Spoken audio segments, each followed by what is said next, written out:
Hello, and thanks so much for joining us. This is Tips for the Transition, the Career Roadmap. We This is where we empower women to navigate significant career changes with confidence and clarity. Hi, I'm Maria Tomás-Keegan, and each week we share a little bit of wisdom, a little bit of wit, and some insightful expert conversations, creating resources to encourage women to be more confident, resilient, and brave in their career and life choices. We stream live weekly every Thursday at 10 a.m. Pacific time on the E360 TV network, which you can find on your favorite streaming services like Roku and Apple TV and Amazon Fire. And we go live simultaneously on YouTube, LinkedIn, and Facebook, where you can interact with us. And if you prefer to listen to your favorite episodes, we're also on all the podcast channels. So if something inspires you today and you want more, please subscribe to your favorite channel, leave us a comment, and share your favorite episodes so we can continue to make more ripples in the world for women. Now, we are all creatures of habit, right? Some good, some bad. Habits are learned behaviors that become automatic over time and are often triggered by specific situations. We have healthy habits and sometimes unhealthy habits. They can be positive or negative, and their consequences can be the same, positive or negative. So, question: how can tiny habits transform your life and help you achieve your dreams? We're gonna ask an expert that question. I'm excited to have Julie DeLucca-Collins with us. She's a renowned TEDx speaker, a business coach, and award-winning author. Julie is passionate about empowering entrepreneurs and leaders, particularly women, to establish and expand their lives and businesses. Certified in tiny habits and as a Thrive Global coach, Julie brings a wealth of knowledge on positive behavioral changes and lasting success. In this episode, Julie will share her insights on creating tiny habits, how we sabotage our progress, and how to overcome obstacles. We'll also hear Julie's thoughts on confidence, leadership, mindset, and taking conscious actions to implement new tiny habits. So let's get started and jump right in. Hello, Julie. Welcome. Thank you so much for having me. It is such a pleasure to be here and to be with your audience today. We're happy to have you. It is my pleasure to host you. I've been looking forward to this conversation Yeah, because me it's true. too. We are all creatures of habit, right? That's right. And like you said, I love talking habits, and to be able to be here and talk about one of my favorite things is There just you the go. icing on the cake for my day today. All right. So let's start off by talking about the anatomy of habits. I know you have a perspective on this. Yeah, so in before I kind of start in that direction, I do want to mention that this is all because I'm a tiny habits coach certified in the anatomy of a habit is actually something that Dr. BJ Fogg, who is one of the behavioral scientists that wrote the book Tiny Habits and also is the head of the Tiny Habits Academy. This is something that he's designed. So the Tiny Habits anatomy of a habit is the ABC. You have an action, then B is the behavior, and C, there's a celebration. So, what do I mean by that? All of us have innate things that we do, things that are already automated because our brain likes to automate most everything that we do. So, if you think about your day, there's a lot of things that you just do without even thinking about it. So, in order to create a habit, you need to pair the new behavior with the action or with the ability, right, to do it. And then the most important thing in that habit creation is that you are going to give yourself credit and say, "Ooh, I did that new thing." And then you celebrate. And it doesn't mean, throwing a party, or it could just be like, "Okay, good job. I did it." But acknowledging it so that your brain begins to think, "Ooh, I like feeling good. I need to continue to do that." So that is the anatomy of a habit. I love that. I love that. ABCs. That's great. Yeah. So let's talk about tiny habits. So Mhm. how can we create tiny habits that will help us achieve our goals and our dreams? Well, most of us think that when we create a habit, we need to go all in. And a lot of times, what is happening is we are leveraging motivation to start a habit. Think about January 1st. Everybody maybe wants to get in shape, be healthy, go to the gym. So then we're there working out for an hour, doing the thing. We're very motivated because it's a brand new year, new beginnings. And then somewhere along the line, we sort of give up.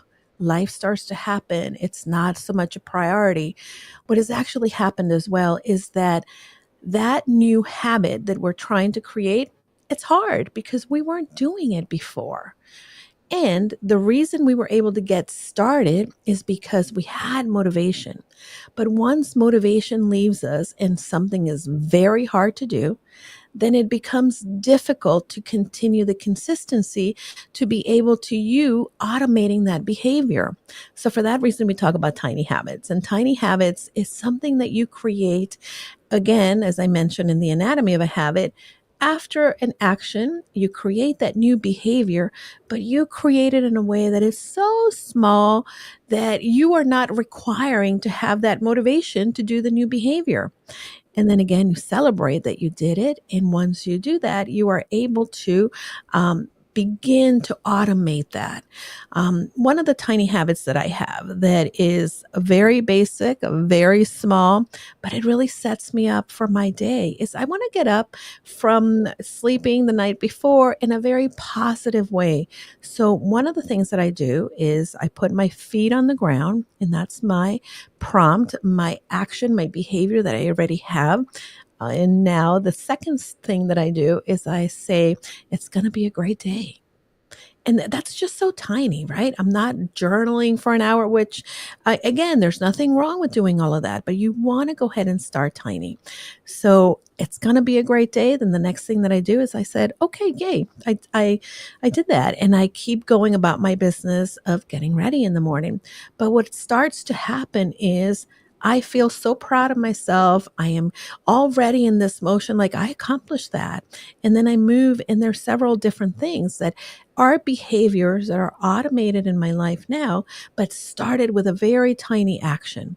And then that's what created the momentum. So when you are thinking of beginning something new, starting a new habit, it's going to be very key that you think about, like, what is the minimal behavior that I can do? Dr. BJ Fogg, for instance, one of the things that he notices is that a lot of people want to floss, and yet we don't do it. And most of the research says that people don't like to floss. Why? Because we think, oh my God, it's going to take forever. It's gonna be, long, etc., and hard. And we put it aside, or we procrastinate it. So one of the things that he does is that after he brushes his teeth, again, one behavior, and by the way, this is something I also do now. After I brush my teeth, I'm going to go and floss only one tooth. Only one tooth. And then you're probably thinking, oh, well, how are you going to get your teeth all flossed with only doing one? What ends up happening is that because I'm already doing the action, right?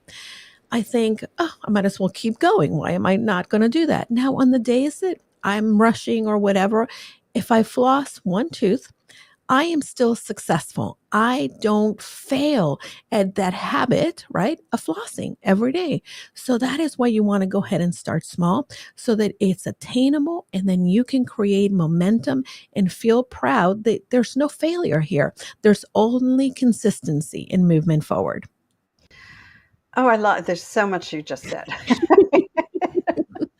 But I love the idea of, taking one small action that creates momentum and makes you feel good. So your tiny habit of putting your feet on the Mhm, floor in the morning and saying it's going to be a great day, and then recognizing how mhm. good that makes you feel, Yeah. that causes that causes all kinds of things going on in the brain. We all know Yeah, about that, right? And absolutely. and then and that creates a sense of wanting to continue to do that. Why wouldn't we want to continue to feel good?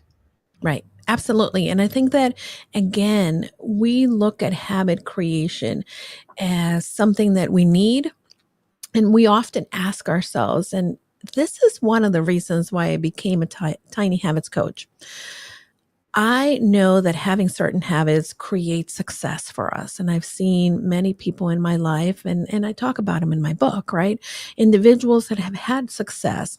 And I wanted to be able to mimic a lot of the habits that they already had. The problem is some of these habits were foreign or new to me, so it Hmm. became hard and I needed to rely on motivation. And this is where I began to do more research and I found Dr. Fogg. And when I heard him speak, I thought, this is it. And I started to implement that framework into my life. And I started to see that there were noticeable changes that really helped me accomplish the things that I wanted to do, right? We have the ability to do it. We have the framework to do it. And then we become successful at it. Yeah, that's so good. That is so good. And as a coach for many, many years, Mhm. one of the things I teach my clients, and I've learned myself, is when you have a big goal, you break it down, right? Mhm. You break Yeah, it down into manageable chunks so that absolutely. you can start working on the smaller pieces. And when you put those things together, they equal, the larger goal. Sure. So Absolutely. it's the same principle here with our habits, the things that we want to the things that we want to change about our habits, Mhm. that we just think about them in really small steps, small Mhm. pieces, right? Yeah, Your absolutely. your idea of flossing, right? One tooth, just one tooth. Thank you. Yeah. Once you get started, I was thinking the same thing, but before you even said it, why would you just do one tooth, right? But once you get started, it's like, I'm here now. Might as well finish. It Might as won't take well. long. That's right. And again, Yeah, if you maybe do 2 but you were yeah, only going for 1, so the success is already yeah, there. yeah, You don't lose the momentum in yeah. putting that new behavior into action. And you know what would happen to me if I just did one? Tomorrow, I would forget which one I did. So I'd be flossing the same tooth every day instead of moving around my mouth. So I got to There you do the whole thing. there you go. Mhm. All right. So let's talk about obstacles. What are Yeah. the kinds of obstacles you see people struggling with when they're working to create and implement tiny Yeah. habits? Well, the first obstacles that we are going to encounter is definitely ourselves. We are the biggest stumbling block when it comes to habits. Number one, believing that we can change overnight or that we must change overnight. A lot of times we begin to sabotage ourselves. And if you think about who you are as a person, there's a lot of people who are people pleasers, individuals who are high achievers. And these are sabotaging behavior saboteurs that kind of live with us. But when we allow those behaviors and thoughts to kind of run the show, then it will be very difficult to actually have the intentionality and the awareness of what is it that we're trying to change. Also, the other thing that we fail at is, like I said, intentionality and awareness of knowing what are the actions, what are the steps that I am already taking, what are the things that are normal in my life, and where can I add these behaviors that I want to go ahead and continue. For instance, for me, we all know that we need to work out, and I really sabotage myself a lot with that. Why? I'm a high achiever. I'm a type A personality. I want to be doing it 100% right. And if I don't have enough time, then I'm like, I don't know. And we talk ourselves out of doing something. Or if you're a people pleaser, right? You're the person who is doing everything for everyone, then you begin to think, oh, but if I do that, then I'm not going to have time to do this for my husband, my kids, my family, my work, or the community, whatever it is. So it's really very important that number one, you begin to acknowledge if you're trying to create a new behavior, when you are going to implement, what are you thinking? What are you seeing? So that you can, number one, begin to understand, I'm going to feel like I need to be successful right off the bat, right? I know that about myself. So it's going to be very important that I remind myself that consistent action is what I'm going for. It is not the A for effort. It is the consistent action, and that consistent action comes from starting small. The other thing when we come to awareness is that if we're trying to habit design, we must know where are the pockets of time or things that happen in our life that will allow us and give us the space to implement and to add a new habit.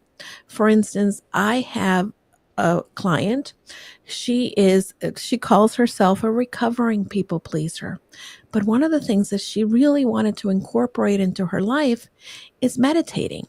And yet, thinking of doing 20 minutes, an hour of meditation seemed like a big, daunting task to her.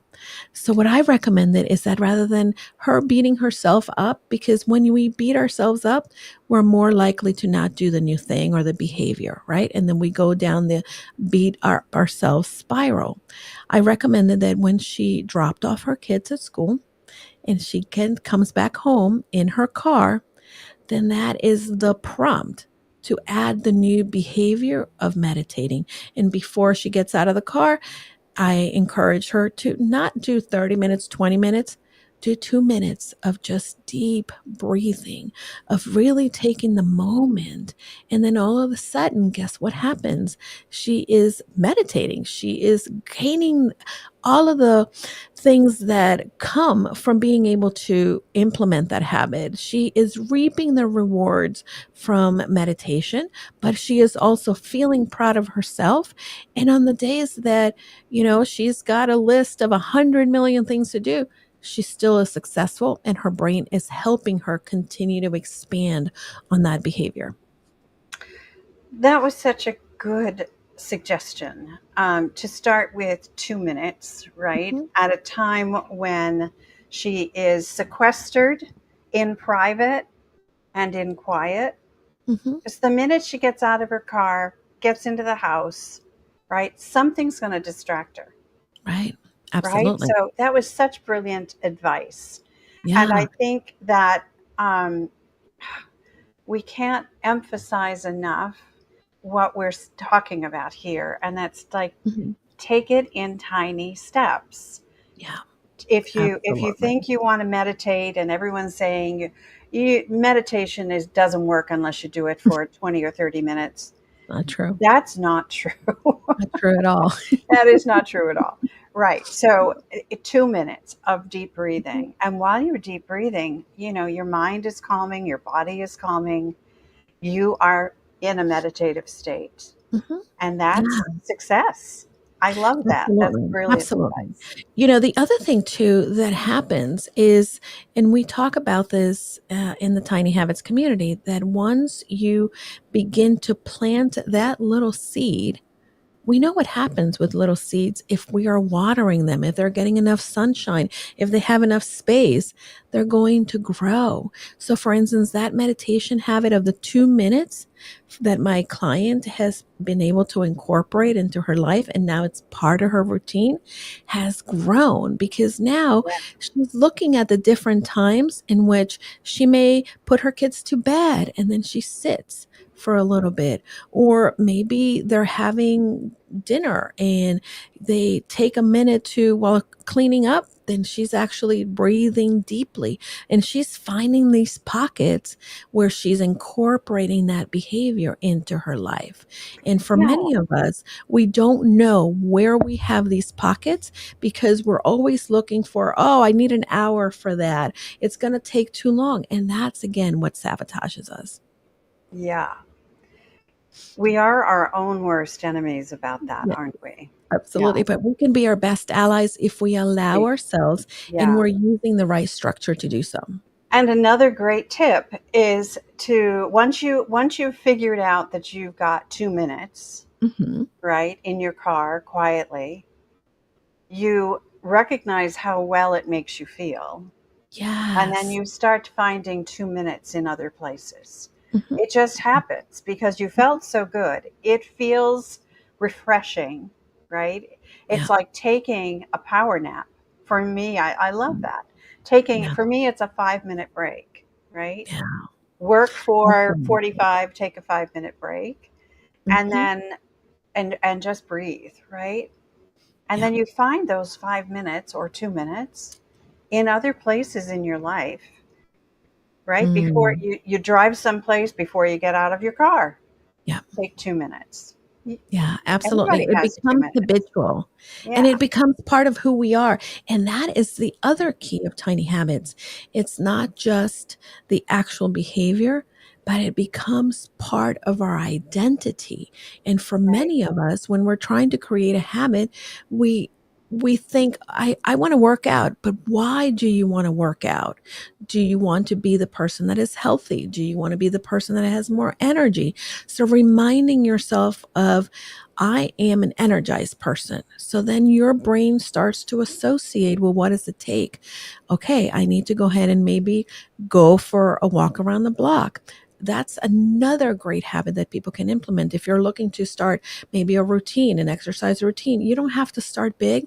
You can put your yoga mat out and your goal is only to do one stretch, or your goal is to put your sneakers and go to the mailbox and come back. And again, celebrate that, because what you're trying to do is create these new neural pathways in your brain that behaviors are traveling through, as opposed to the old ones that you already have and that maybe are causing you to end up with the behavior you don't want. Okay, so as you're talking about this, and these are fabulous ideas, but as you're talking, I'm thinking we are talking about creating new positive habits. Hmm. Yeah. What if we have some bad habits that we Yeah. want to break Hmm. and replace? What do Yeah. have what would you Such a good suggest question. about I, that? I I love this question because the answer is quite simple. You do the same thing in habit design. You begin to really be aware. Number one, what is the behavior that you want to stop? Number two, why?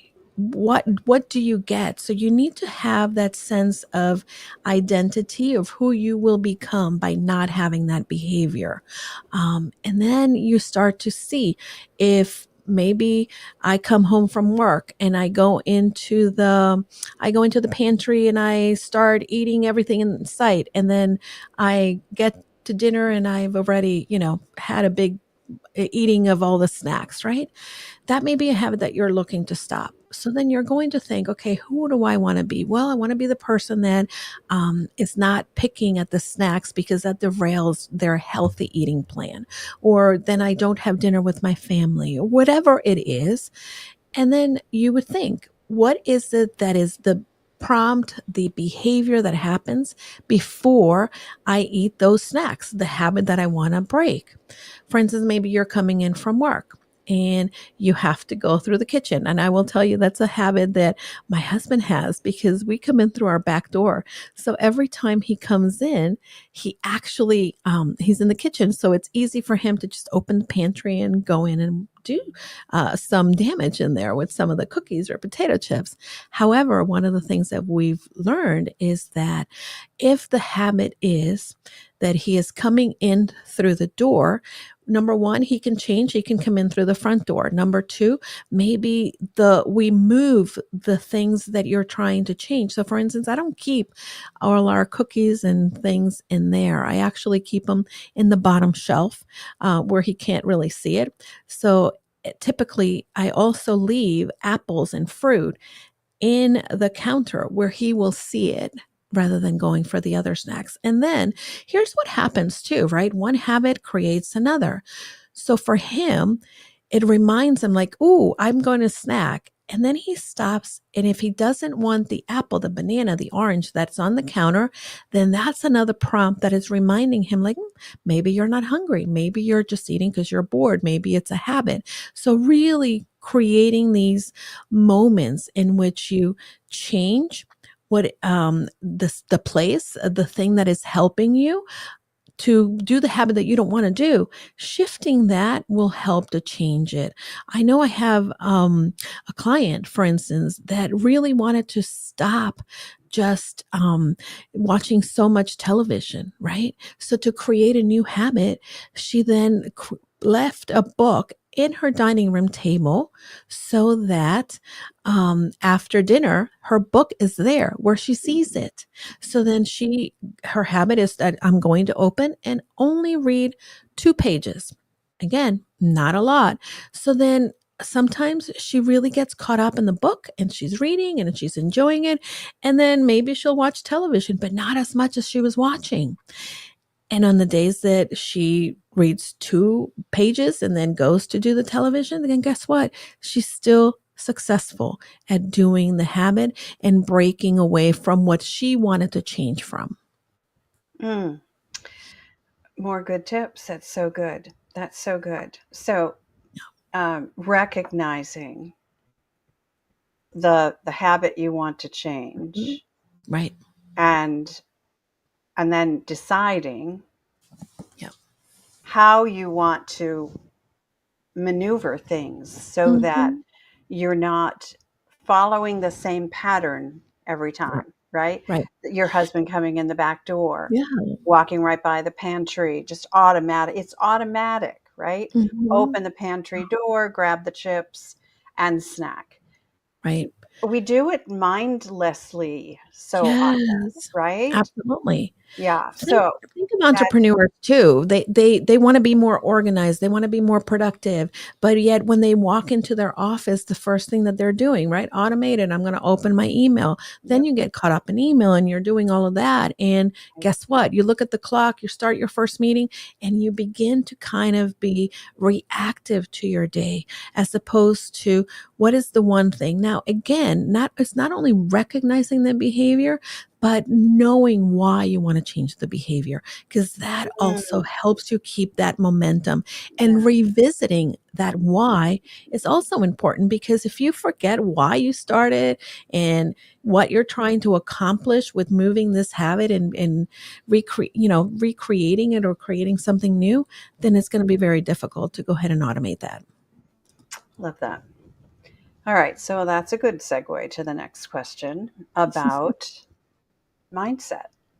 So, are there particular mindset tools that you would recommend to help us succeed in implementing new habits? Yeah. So, one of the biggest mindset shifts that we are going to have is to really, again, know what is it that we are maybe struggling with when it comes to mindset that is so ingrained in us. For instance, if we see something on television and then we begin like, "Oh, you're right. That's something that I hate," or whatever, right? You begin to feel very negative. So number 1, you need to curate what you have around you. Number 1. Number 2, pay attention to your language. There are certain words that really tell your brain, right? Because your brain is going to do what you tell it. So if you're saying, for instance, I can't do that, it's hard, hard. That's a word. So, for instance, your brain is like, oh, it's hard, can't do it, because your brain is programmed to keep you safe. And now you're telling it that's hard. So, your brain's like, nope, we're going to stay away from that. But if you use different language, for instance, it's challenging to do that, then you begin to give the message to your brain that perhaps it's a challenge. Maybe there is a way, not maybe, but there is a way for us to kind of work through and do that. The other word that I love to use when starting something new or shifting my mindset is having that identity, like I've talked about, I like to tell myself, I am working on being the person who. I am the person who, and really allowing yourself to, you're not changing the behavior completely or the language completely, but you're just shifting what you are saying. The other thing when it comes to mindset is community is incredibly important. For many of us who are trying to be more positive or trying to really incorporate the mindset of a growth mindset, we're going to start to practice this. But it's kind of like being a little ember away from the main fire. If you are doing this out on your own, it's going to be very difficult. But if you stay in community, you find the person that is really doing or has the mindset that you want, you're going to begin to find like, oh, they're speaking my language. They're really helping me. I'm really becoming more positive because of that. The other thing when it comes to mindset is we all have ingrained beliefs. What are your beliefs? Have you ever thought to think like, I think it's hard to do this, or I know that that's terrible, whatever it is that you're thinking? Maybe your mindset is already been designed to be in a negative place, but you've never questioned, well, why do I believe that? Where is that coming from? Is it true? Is it real? And again, that is beginning to change what you think. And when we change what we think, then we immediately change what we're feeling, because our feelings is what drives our behavior. And the behavior is going to be what creates the result that you have. So give yourselves a space to kind of think, okay, what am I thinking? Why am I thinking that? And really shifting.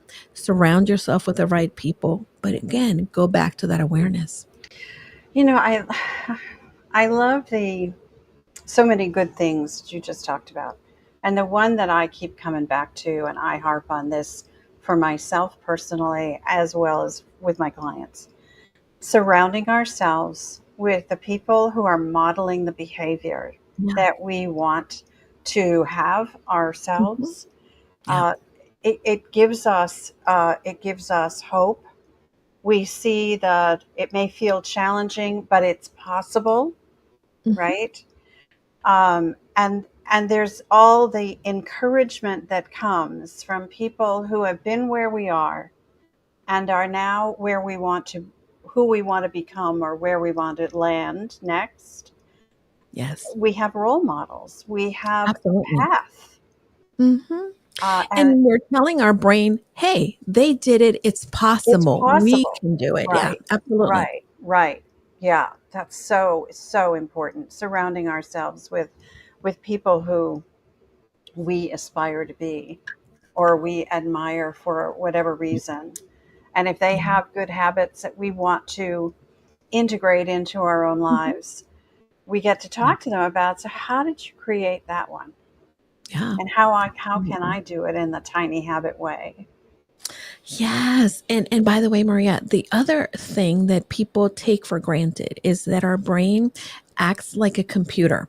Hmm. So, right question, right answer. So, a lot of times we tell ourselves, well, I can't do that.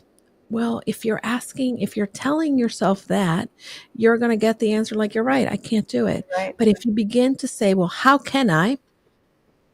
Or if you say, I can't And look do at that that. tiny that Yeah, tiny switch of a tiny language. shift. I can't. Absolutely. How can? How can I? How The, can I? the Right. other piece, I was actually speaking to my niece who's 11, and she plays the piano, the violin, and the cello, and now she's going to start playing the guitar.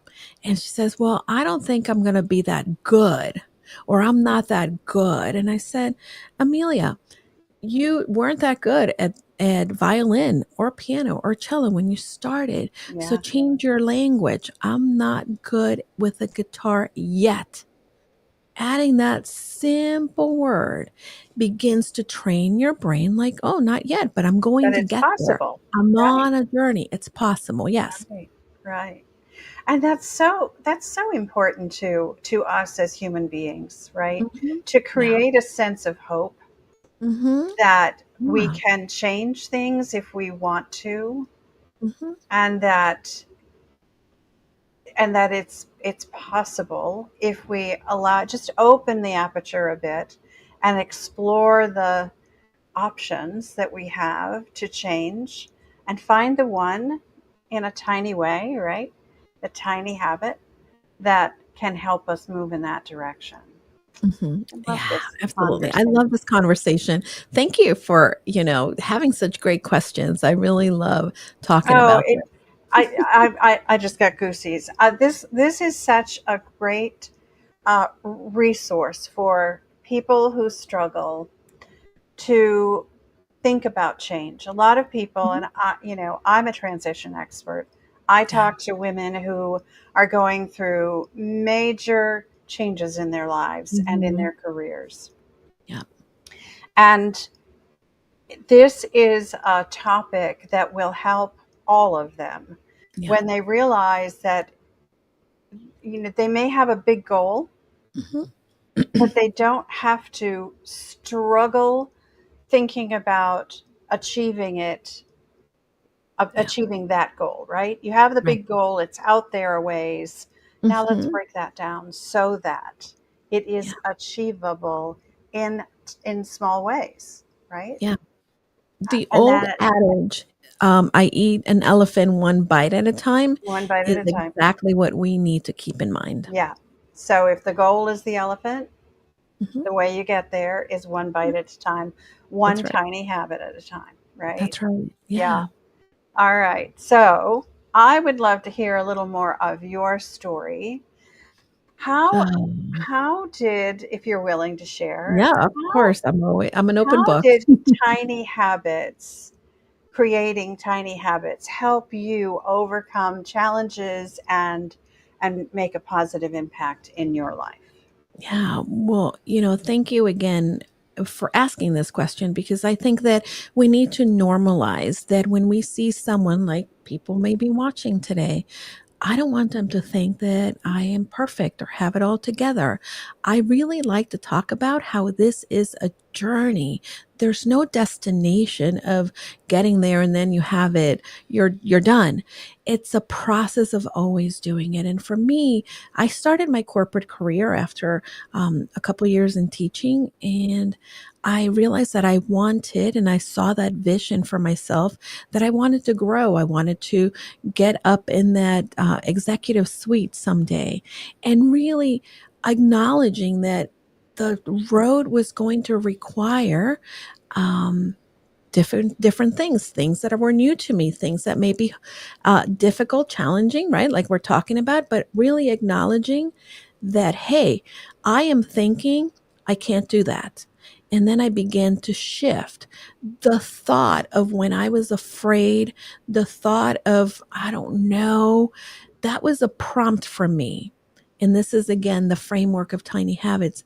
It reminded me, like, hi, every time I'm uncomfortable about being in this room, or every time I'm uncomfortable with taking on this project, it is the opportunity for me to move to the next level. And I started to incorporate that behavior that led me to, again, have a successful corporate career. And then when I transitioned out of that, knowing that what is it that I wanted to do, having that North Star.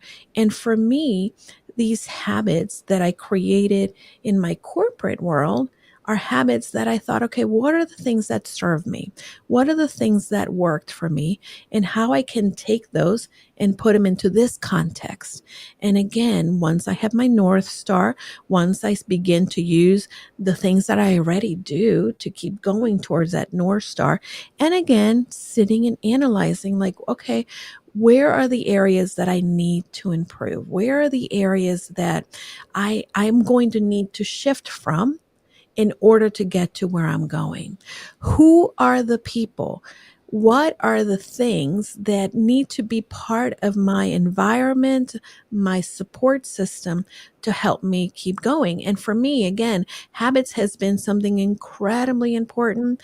I've always wanted to emulate the habits of those people who I admire and have poured into me, but I needed to really make it my own. And the way I made it my own is by doing it slowly with tiny habits. Wow, that it's thank you for sharing that. You're so right. It is it well, we're all on a journey, right? We're all on Yes. our own Yeah. journey, and it's different for everyone. Mhm. But I love what you said. I have a 30-year corporate career behind me as well. And I love what you said, figuring out when you decide that you want to shift to do something else.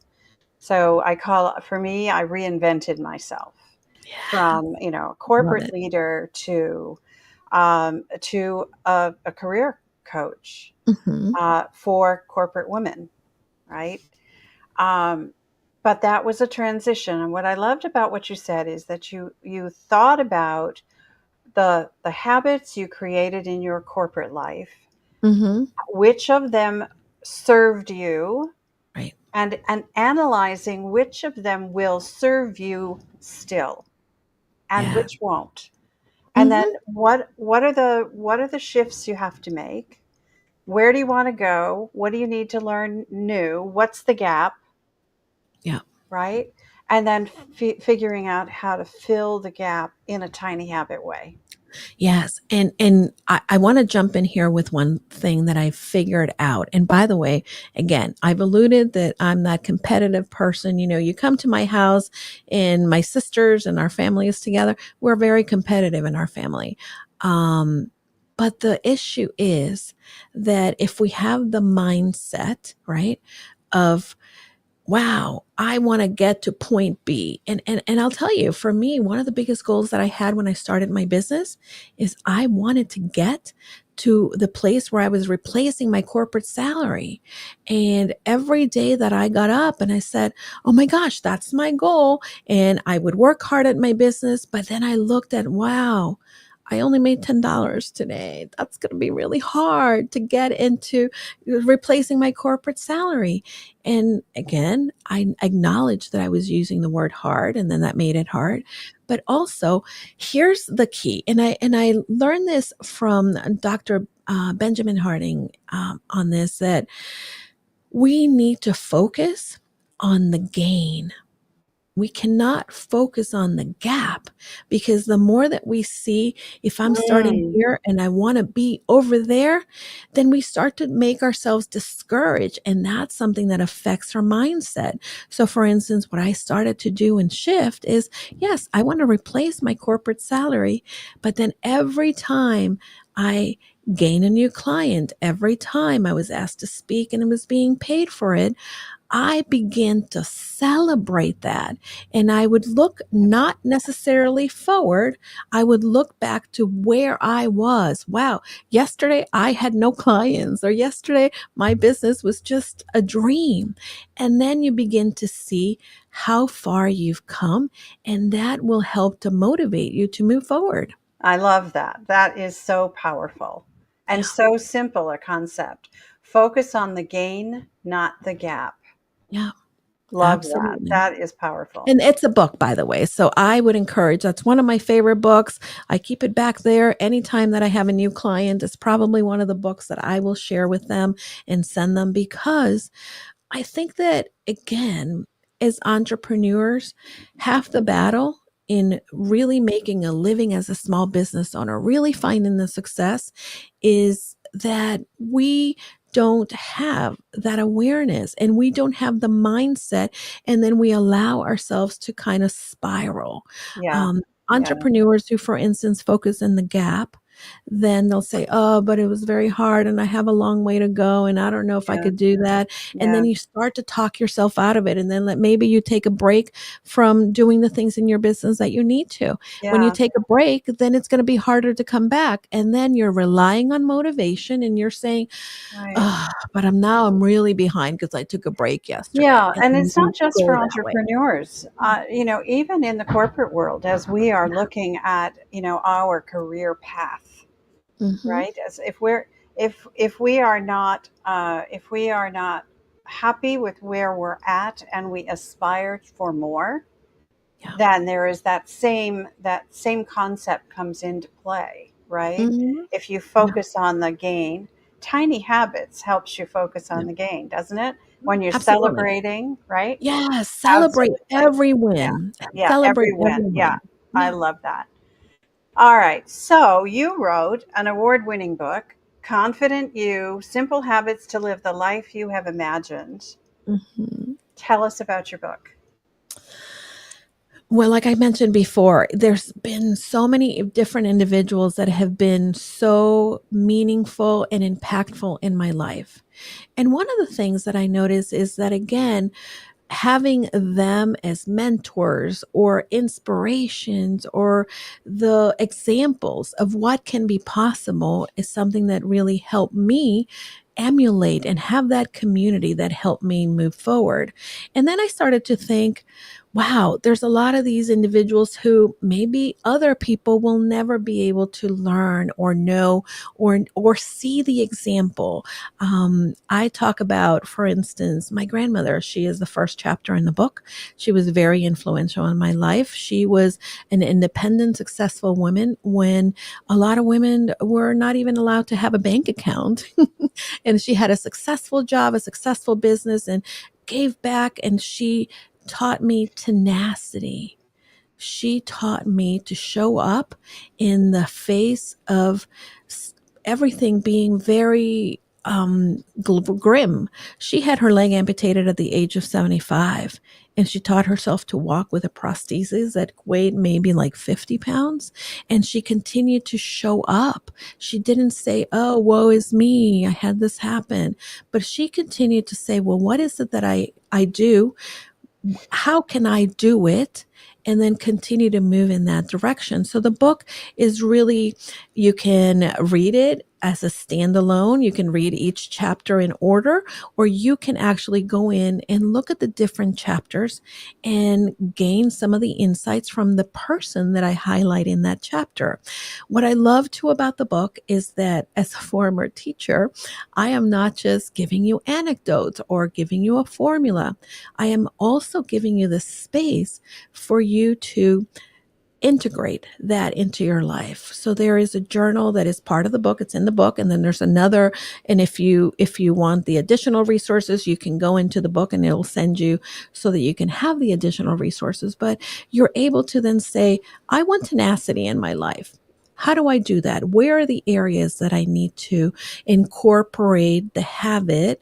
And what are the obstacles maybe that are keeping me from being tenacious? So then you start to kind of move forward and again, focus in the gain, not the gap. I love that. I love that.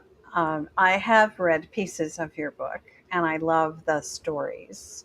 They are Thank very inspiring. They're thank very you. inspiring. So, for everyone who's watching or listening, the name of the book again is Confident You: Simple Habits to Live the Life You Have Imagined by Yeah. Julie DeLucca-Collins. So, look it up. Yeah. All And right, Maria, Julie. I would, I'm sorry, but I would be remiss that if people are hearing that and it kind of rings familiar, the book, well, my business is Go Confidently Coaching, and it's based on the quote, Go confidently in the direction of your dreams from Henry David Thoreau. All And right. that is a quote that my dad shared with me and has been kind of that beacon for me throughout my life. So you will learn a little bit more about that as well in the book. I love that. All right. All right. So we got to wrap this up. I've really enjoyed How does talking this with time you. go by so I fast? know. I know. It's just like in a nanosecond. So help me wrap this up in a bow. Quickly Okay. give me your three key takeaways so our audience can walk away with something really tangible. Okay. My first takeaway for your audience is find the identity or the aspiration that you want. Because if you understand, I want to be healthy, I want to be productive, I want to whatever, right? Fill in the blank. You need to really understand that. And then you need to be aware if I want to do this, well, what are the existing behaviors that I have that I can add a new behavior, tiny behavior, or I need to modify because maybe that's an impediment for me to get there. So that would be one of the things that I really encourage your listeners. The second part is be kind to yourself, because we are going to be the first person that is not rooting for us, is not saying, oh, good job, you did it, girl. We need to really be kind and change the language that we use so that our thoughts and our mindset can change. And that is an incredible gift that I like to share with my clients. And again, it's not easy. We're programmed for negativity. We have over 60,000 thoughts. 90% of those thoughts are negative. So we need to really awareness of what we are saying so that we can shift. And last, make sure that you surround yourself with the right mentor, the right coach, the community, the people that are going to encourage you, who are doing the things that you want to do. Because a lot of people have opinions, right? I think that a lot of people, when I left my corporate career and went on as an entrepreneur, had an opinion. Oh my God, what are you doing? Oh, this is so hard. Why would you do that? But a lot of those people with those opinions were not doing what I wanted to do. So I found the people who are doing what I wanted to do, and that helped me and reminded me, why do I want to do that? What are the things that I need to shift tiny and move forward? And again, what is it that I can say to myself that will remind me to move forward? Thank you, Julie. I love that. You just kind of wrapped it up in a bow for us. Thank you so much for being here. I know Mm. that there are going to be a lot of people who are going to want to connect with you. What is the one best way for them to do that? Well, the best way, I am Julie DeLucca-Collins on all of the social media platforms, but they can go to my website, Go Confidently Coaching, and you can send me a message there. And also, if they Go Confidently Coaching /quick links, you're going to find my resources in there. You will find that if you want to be coached on habits, on tiny habits, you get a 5-day coaching session with me. And this is something that the Tiny Habits Coaches and Academy does all the time. It doesn't cost you anything. We don't try to sell you anything, but we help you identify the 3 key habits that you can start and build momentum for your life. Oh, that's such a gift. Thank you for offering that.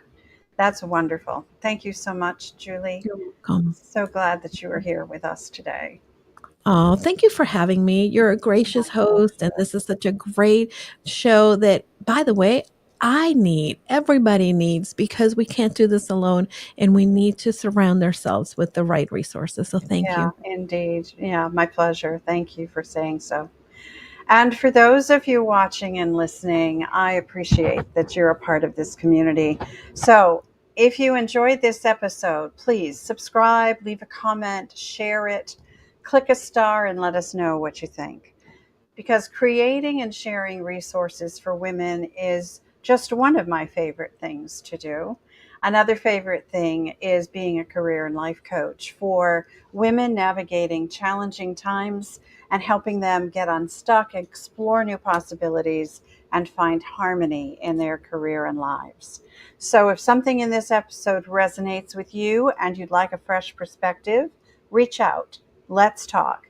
The links to connect with Julie and I are in the show notes below.